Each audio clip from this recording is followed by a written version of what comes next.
Bien, mis amados hermanos, buenas tardes.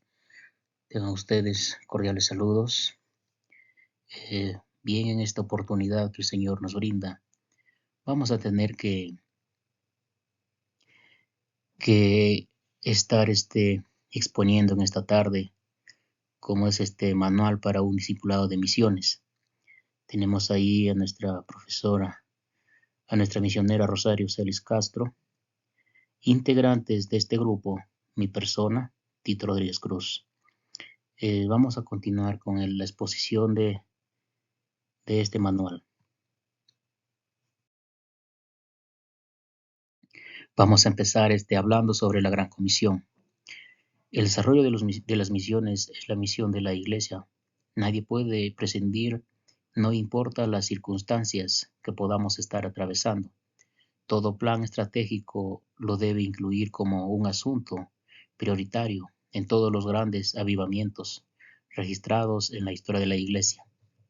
Porque el anhelo de Dios es que ningún hombre perezca.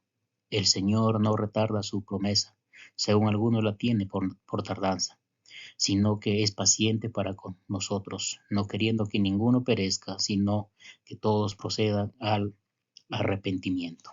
Por tanto, id y haced discípulos a todas las naciones, bautizándolo en el nombre del Padre y del Hijo y del Espíritu Santo, enseñándoles que guarden las cosas que os he mandado. Y aquí yo estoy con vosotros todos los días hasta el fin del mundo.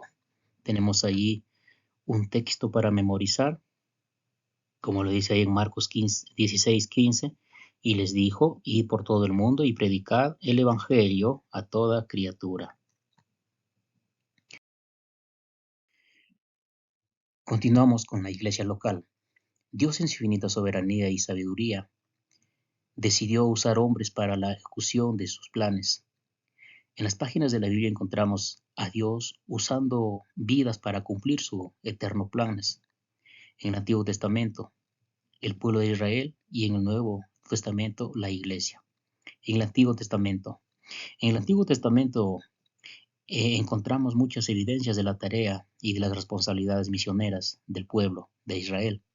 Antes de la caída del hombre, cuando Dios hizo el universo, decidió crear al hombre a su imagen y semejanza. Después lo bendijo y les dio una orden: fructificad y multiplicaos, llenad la tierra.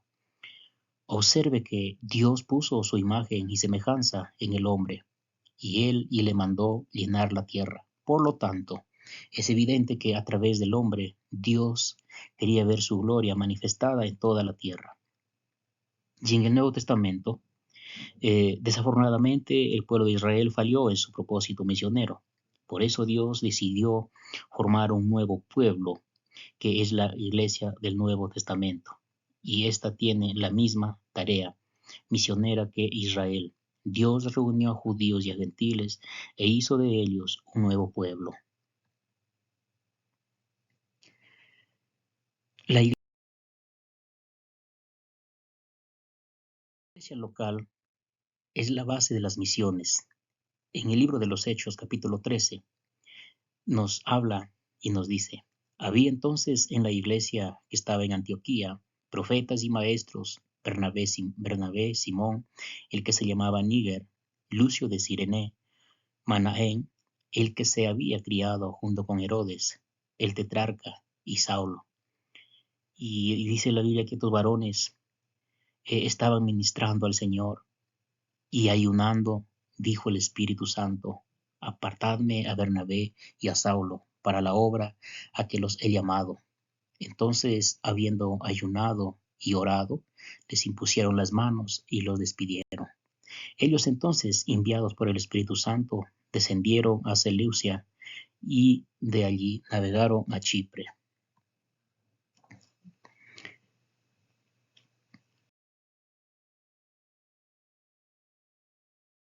Ahora vamos a ver las responsabilidades de la iglesia local en las misiones. La iglesia es la clave en la responsabilidad de las misiones mundiales. Tiene varios roles importantes que cumplir con la gran comisión que nos dejó nuestro Señor Jesucristo. Abajo hacemos una lista de diferentes responsabilidades relacionadas con la gran comisión. Entonces vemos ahí, amados hermanos, que la iglesia tiene la responsabilidad de entrenar a futuros misioneros transculturales.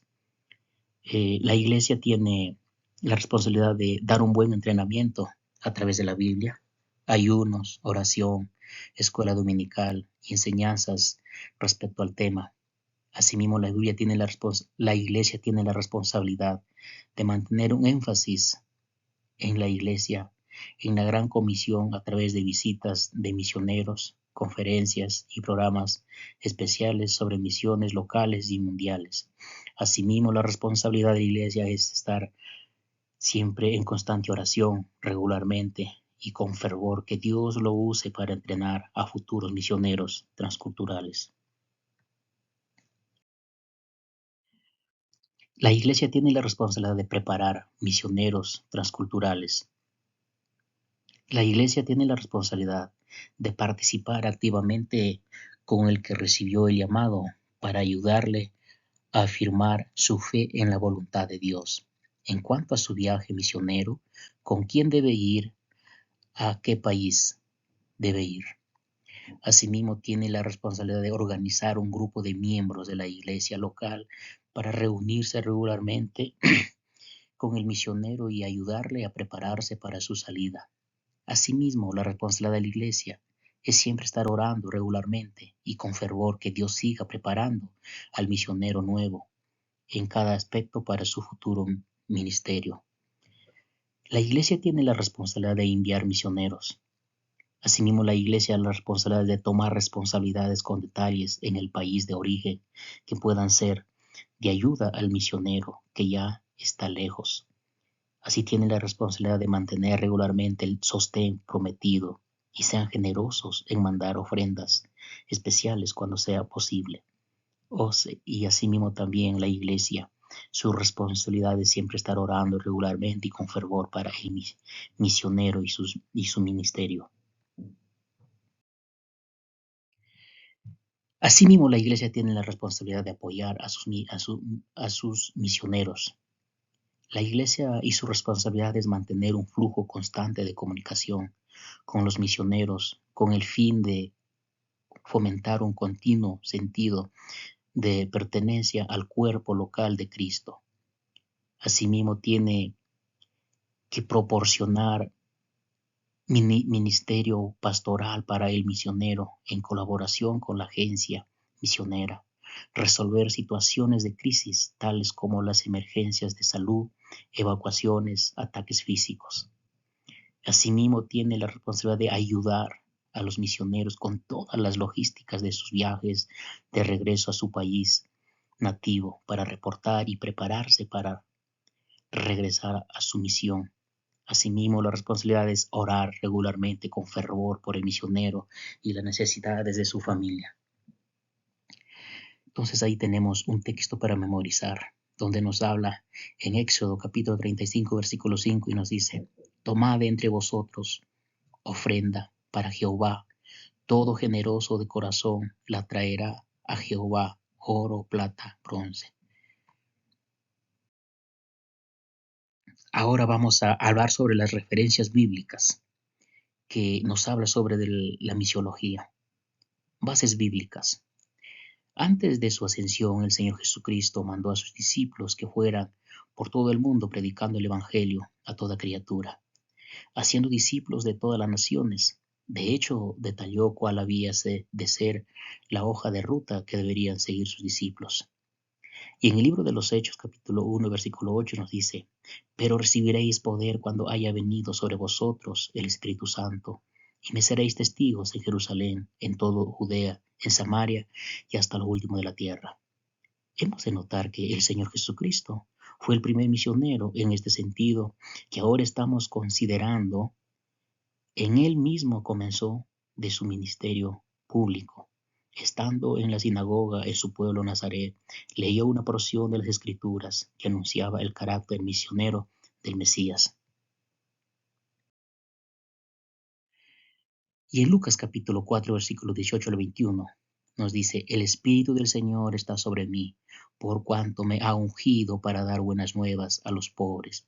Me ha enviado a sanar a los quebrantados de corazón, a preparar libertad a los cautivos y vista a los ciegos, a poner en libertad a los oprimidos, a predicar el año agradable del Señor.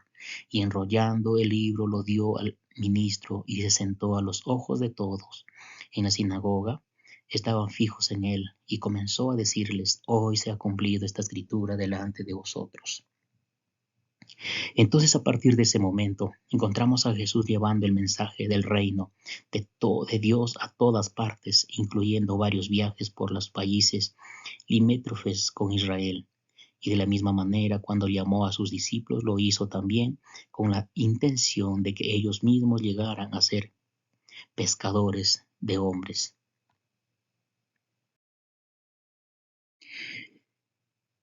Es cierto que durante un periodo de su ministerio, tanto él como sus discípulos se limitaron de forma deliberada a las ovejas perdidas de la casa de Israel. Pero con esto nunca quiso decir que no tuviera interés o excluyera definitivamente al resto del mundo. Era una cuestión de prioridades, como más tarde explicó el apóstol Pablo, al judío primeramente y también al griego, en Romanos 1:16. De hecho, Jesús tuvo diferentes encuentros con personas gentiles y no dejó de admirar su fe. Incluso cuando visitó la región pagana de Decápolis al otro lado del mar de Galilea, liberó a un endemoniado que estaba poseído por una legión de demonios, y después de eso lo envió como el primer misionero entre los gentiles. Le dijo: vete a tu casa, a los tuyos, y cuéntales cuán grande cosa el Señor ha hecho contigo y cómo ha tenido misericordia de ti. Como nos dice ahí: por tanto, id y haced discípulos a todas las naciones, bautizándolos en el nombre del Padre, y del Hijo, y del Espíritu Santo.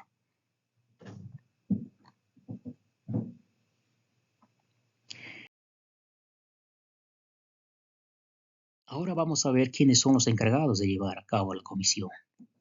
Vemos ahí en las últimas instrucciones que el Señor Jesucristo dio a sus discípulos antes de ascender al cielo. Fueron que debían quedarse en Jerusalén hasta que recibiesen el Espíritu Santo, y que solo después debían ser testigos suyos hasta lo último de la tierra. La conclusión lógica de este mandamiento es que para ser un predicador del Evangelio es imprescindible tener el Espíritu Santo, o lo que es lo mismo, ser un auténtico cristiano. Por otro lado, el mandamiento fue dado a los discípulos que habían estado con Jesús y habían sido testigos de su muerte y resurrección, lo que los constituía en testigos fidedignos de las verdades que anunciaban. Por supuesto, este mandamiento no se limitaba exclusivamente a los apóstoles, sino a cualquier discípulo de Jesús que previamente haya llegado a tener una relación personal con él, identificándonos con su muerte en la cruz y viviendo la realidad de una nueva vida por el poder de su resurrección. Entonces podemos ver ahí que los encargados de llevar a cabo esta misión deben ser todos los cristianos. Cuando pensamos en esto, nos damos cuenta del inmenso privilegio que Dios ha dado a su iglesia. Él ha decidido enviar a sus seguidores a ser discípulos a todas las naciones. Esto quiere decir que Dios no llama a las personas directamente desde el cielo, ni siquiera a través de ningún ángel, sino por medio de sus redimidos. Por lo tanto, el aceptar o rechazar a un predicador del Evangelio implica necesariamente aceptar o rechazar a Dios mismo. Jesús dijo en Lucas 10:16: el que a vosotros oye, a mí me oye, y el que vosotros desecháis, a mí me desecha, y el que me desecha a mí, desecha al que me envió. Cuando llegamos a ser conscientes del inmenso privilegio y responsabilidad que esto implica, entonces fácilmente llegamos a experimentar la misma sensación de inadecuación que tuvo Moisés ante la zarza ardiente, cuando dijo: ¿quién soy yo? O la conciencia de nuestra propia pecaminosidad que nos llevará a exclamar, como Simón Pedro: apártate de mí, Señor, porque soy hombre pecador.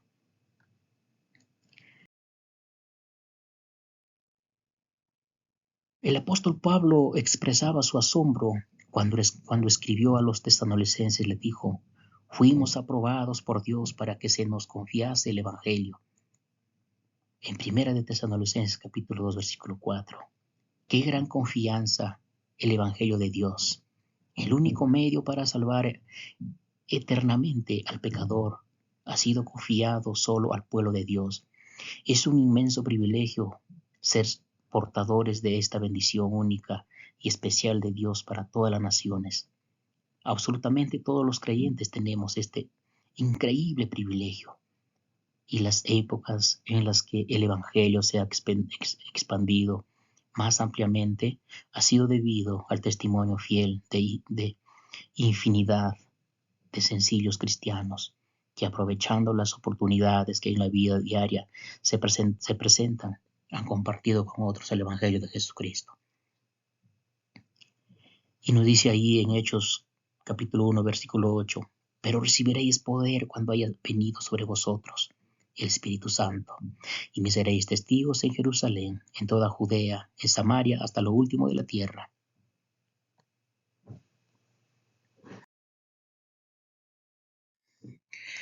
Ahora vamos a ver el modelo para llevar a cabo la misión. El Evangelio de Juan hace referencia a la Gran Comisión. En estos términos: como me envió el Padre, así también yo os envío. Aquí podemos ver que, además de tener el mandato de llevar a cabo la misión, también encontramos el modelo según el cual debemos realizarla. Notemos que Cristo nos envía al mundo de la misma forma que el Padre lo envió a Él. Por lo tanto, nuestra misión se ha de modelar en la de Él. Ahora bien, cuando pensamos en la venida del Hijo a este mundo por medio de su encarnación, nos damos cuenta de que este fue el mayor proceso de identificación cultural en la historia de la humanidad. Cristo dejó su santo y glorioso cielo para venir a un mundo presidido por el pecado y la tragedia humana. Pablo describe este proceso en su carta a los Filipenses y los habla de la siguiente manera, y los dice: el cual, siendo en forma de Dios, no estimó el ser igual a Dios como cosa a que aferrarse, sino que se despojó a sí mismo, tomando forma de siervo, hecho semejante a los hombres, y estando en la condición de hombre, se humilló a sí mismo, haciéndose obediente hasta la muerte, y muerte de cruz. Es bien cierto que su identificación con nuestro mundo fue real, al punto que adoptó nuestra naturaleza, vivió nuestra vida, soportó nuestras tentaciones, experimentó nuestros sufrimientos y sintió nuestros dolores. Penetró profundamente en nuestra humanidad. Jamás se mantuvo apartado de la gente, que tal vez se podría haber esperado que trataría de evitar. Se hizo amigo de los desahuciados por la sociedad, hasta tocaba a los intocables. No podría haberse acercado más de lo que lo hizo. Se trataba de una total identificación por amor. Sin embargo, no hemos de olvidar que en ningún momento perdió su propia identidad como hijo de Dios.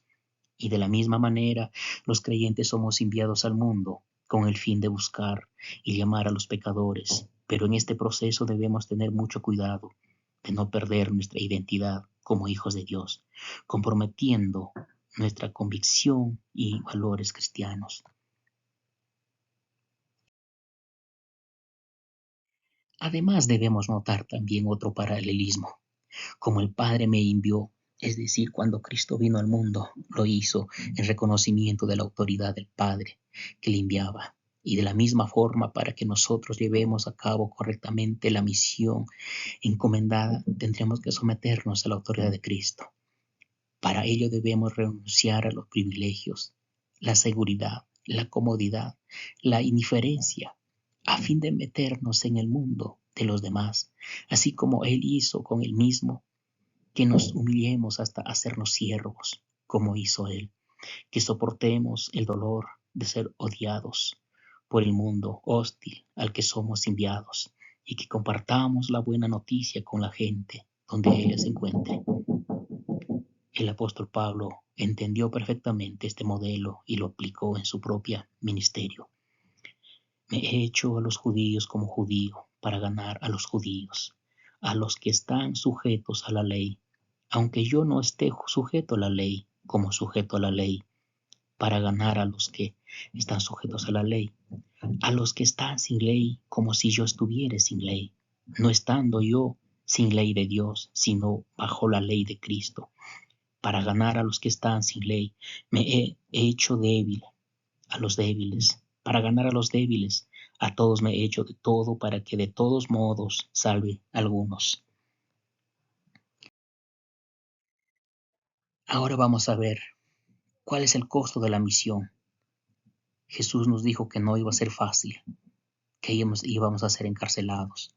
Entonces acá nos dice, cuando el Señor Jesucristo envió a sus discípulos a predicar el Evangelio por todo el mundo, no ocultó que esto había de tener en un elevado costo para ellos.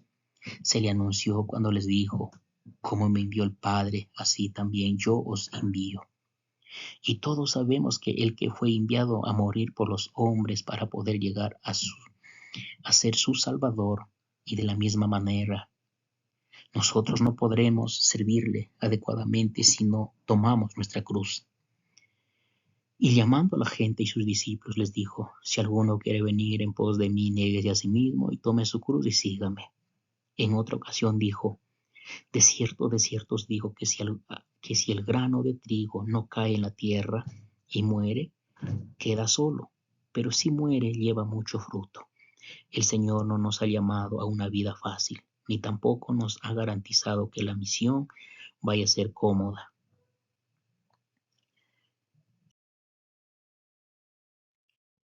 En Lucas 21, 12 y 13 dice, os echarán mano y os perseguirán y os entregarán a las sinagogas y a las cárceles, y seréis llevados ante reyes y ante gobernadores por causa de mi nombre, y esto os será ocasión para dar testimonio. Se puede decir con claridad que el Señor afirmó que es imposible llevar a cabo fielmente esta misión sin sufrimiento. Los apóstoles no tardaron en comprobarlo cuando a raíz de sus primeras predicaciones comenzaron a ser perseguidos por las autoridades judías que unas semanas antes habían logrado la ejecución de Jesús. Y esta opción feroz los acompañó en todos los lugares a donde llegaron, predicando el Evangelio. Solo su convicción inquebrantable de que Jesús realmente había resucitado y de que ellos también resucitarían fue lo que los llevó a perseverar hasta el fin. Tenemos ahí un texto para memorizar donde nos dice en Lucas 12, 21, 12, pero antes de todas estas cosas os echarán mano y os perseguirán y os entregarán a las sinagogas y a las cárceles y seréis llevados ante reyes y ante gobernadores por causa de mi nombre. Ahora vamos a ver la duración de la misión. ¿Qué tiempo va a durar todo ello? Y nos dice que en la segunda venida de Jesús está ligada con la misión de la iglesia. Cuando el Señor regrese a este mundo, terminará el periodo misionero que comenzó con Pentecostés. Así que tenemos un tiempo limitado en el cual completar la responsabilidad que nos ha sido dada por Dios. Es preciso, por lo tanto, que recuperemos la ferviente expectativa escatológica de los primeros cristianos, juntamente con el sentido de urgencia que ella les proporcionó. Jesús había prometido que el fin no vendría hasta que el Evangelio del reino hubiese sido predicado por todo el mundo, a todas las naciones. Asimismo, entonces podemos saber que nosotros no tenemos libertad para suponer que tenemos mucho tiempo por delante y que por ello podemos arrastrar los pies o aminorar el paso en la tarea misionera.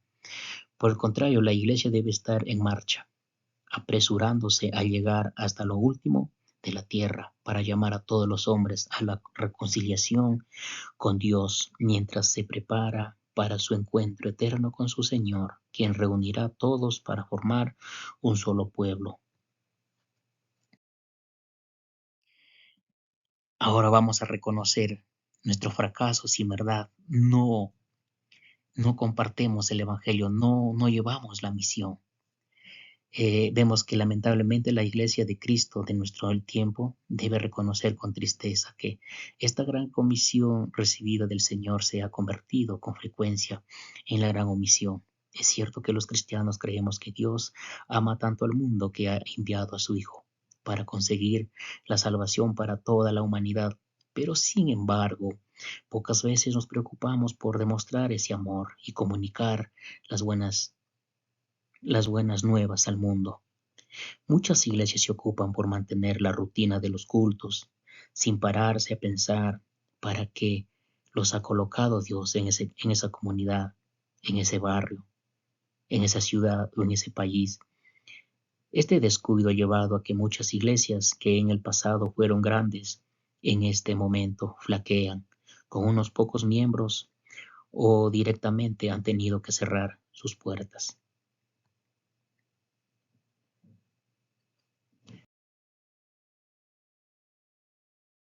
En algunos casos la Iglesia se ha identificado tanto con la cultura del mundo que ha perdido todo sentido de misión hacia ella. Se ha conformado tanto al mundo que ha asimilado sus perspectivas y valores, descuidándose así su santidad. De esta manera ha perdido su capacidad para ser sal y luz del mundo. En otras ocasiones la Iglesia ha estado tan absorbida por la rutina de sus propias necesidades que ha perdido de vista la necesidad de aquellos que están fuera y para los cuales los creyentes deberían ser mensajeros de Dios. La Iglesia en esos casos se convierte en una especie de club religioso donde los socios disfrutan de ciertos intereses comunes, quedando fuera de su interés aquellos que no lo son. Pero si bien es cierto que la Iglesia es un pueblo que ha sido llamado a salir del mundo a fin de adorar a Dios, también ha sido nuevamente enviada al mundo a fin de dar testimonio de su fe en Cristo. Si nos retiramos del mundo para disfrutar egoístamente las bendiciones recibidas, es obvio que la misión resulta imposible por cuanto perdemos el contacto con los necesitados. Eh, El Señor Jesucristo explicó cuál debería ser la forma correcta en la que la Iglesia se relacionara con el mundo: vivir en Él sin pertenecer a Él. No ruego que los quites del mundo, sino que los guardes del mal. No son del mundo como tampoco yo soy del mundo. Santifícalos en tu verdad. Tu palabra es verdad. Como tú me enviaste al mundo, así yo los he enviado al mundo. En Juan capítulo 17, versículo 15 al 18. Damos por concluido este, este manual de misiones, donde nos dice en nuestra sociedad actual, en la que todos los ámbitos se fomenta cada vez más la especialización, parece que también se espera que en las iglesias haya personas concretas que se dediquen a la evangelización. Visto desde este punto de vista, podríamos decir que los obreros son pocos. Además, las dificultades que hemos considerado anteriormente nos llevan de forma natural a rehuir cualquier implicación en esta tarea y preferimos que sea otros quienes la realicen. Pero si cada creyente asumiera la responsabilidad de dar testimonio de su fe en el contexto el que Dios le ha colocado, nos daríamos cuenta de que los obreros no son pocos. Jesús exhortó a sus discípulos para que pidieran más obreros para la mies y seguramente estaba pensando en personas dedicadas íntegramente a la labor de evangelizar y establecer iglesias. Pero sin embargo, quizá también estaba pensando en que cada discípulo suyo asumiera su propia responsabilidad en relación a la evangelización. Entonces dijo a sus discípulos: a la verdad la mies es mucha, mas los obreros pocos. Rogad pues al Señor de la mies que envíe obreros a su mies. Bien, mis amados hermanos, entonces ahí estamos concluyendo con unas preguntas eh, previas al manual para resolver, donde nos dice la primera pregunta: Transcribe la misión tal como aparece en los 4 evangelios y en el libro de los Hechos explica los aspectos que se resalta de ella en cada uno de los pasajes. Pregunta número 2. ¿Qué diferencia encontramos en la Biblia entre la misión encomendada a los israelitas en el Antiguo Testamento y la que ha recibido la Iglesia? ¿En qué manera el Señor Jesucristo marcó un antes y un después entre estos dos periodos? Justifica su respuesta. Entonces ahí tenemos 3 preguntas más, mis amados, donde dice la tercera pregunta: ¿cuáles son, a su juicio, las causas por las que muchos cristianos no evangelizan? La pregunta 4, después de todo el estudiado sobre este tema, ¿cuáles son los requisitos que el creyente debe cumplir para poder llevar a cabo la misión adecuadamente?